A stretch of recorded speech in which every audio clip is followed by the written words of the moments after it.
Hola mamis. So for today's recipe for the tamales, we're gonna use 3 pounds of dough, the same kind of dough you would use for tortillas de maíz, so corn tortillas. And then 6 ounces of butter. We're also gonna use 3 cups of olive oil, 1/4 of a spoon of baking powder, and then 1/4 of a cup of vinegar, and then 1.5 spoons of salt. So we're gonna go ahead and show you all of that and see all the steps. Perspective, here is how it would look if you were making 15 pounds of tamales masa. 15 pounds, that's a lot. So this is after you've already mixed in all the ingredients that we talked about. And another ingredient that is going to be a variable one depending on what your tamales are made out of. You may not even use it if you're not using meat, but in this case we are doing pork ribs, and this is the grease that came out after we cooked it all.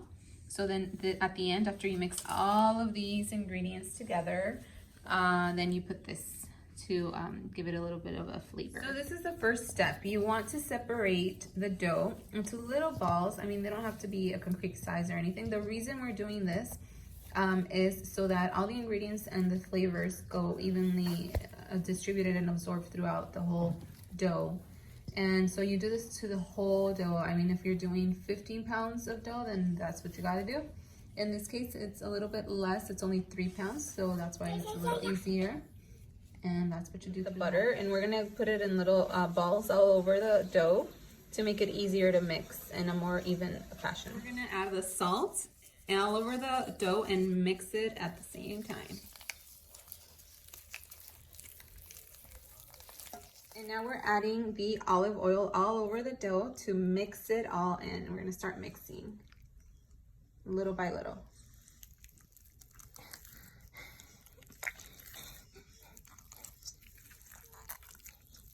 Next step is to mix the vinegar with the baking powder, and then to make the mixture, and then mix it with the actual, see how it does a bubbly? You mix it with the dough. As it bubbles, you mix it. And that's the trick. So then now we start massaging the dough and mixing it all together. Now the last mixing step is to add the grease that came from whatever meat you're going to use for your tamales. So in this case, it's baby back ribs that we fried, and this is grease that came out, and then you mix it all in with the masa. Another step that you have to consider before you start assembling your tamales is that you need to soak the leaves, the corn leaves, in really extremely hot water for about 2 to 3 hours so that they can soften. And then you separate them like this, and you set them on a drying rack. Now you don't want them to dry, you just want the excess water to kind of like drain. But if they dry, then they're way too dry to use, and you can't use them, so you have like a limited time. And now it's time to spread the dough on the leaf for the tamales. See how easy? You just use a little bit, and then you just spread it on top, and you use a spoon to spread it evenly.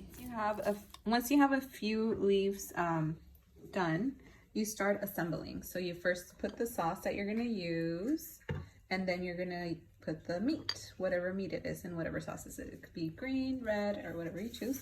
And then you wrap them like this. And you put them on your pile, and you keep assembling. And then you put them in water for about an hour and a half. You have to check them out, depending. So right now we're gonna open these. These have been cooking for an hour and a half, and they're gonna come out delicious. I'll show you right now. Here are the tamales. So this is with red mole sauce, and this is with green sauce, and the baby back ribs, and that is what we call atole. Is it atole? Champurrado, I'm sorry, it's called champurrado. It's like hot chocolate with flour.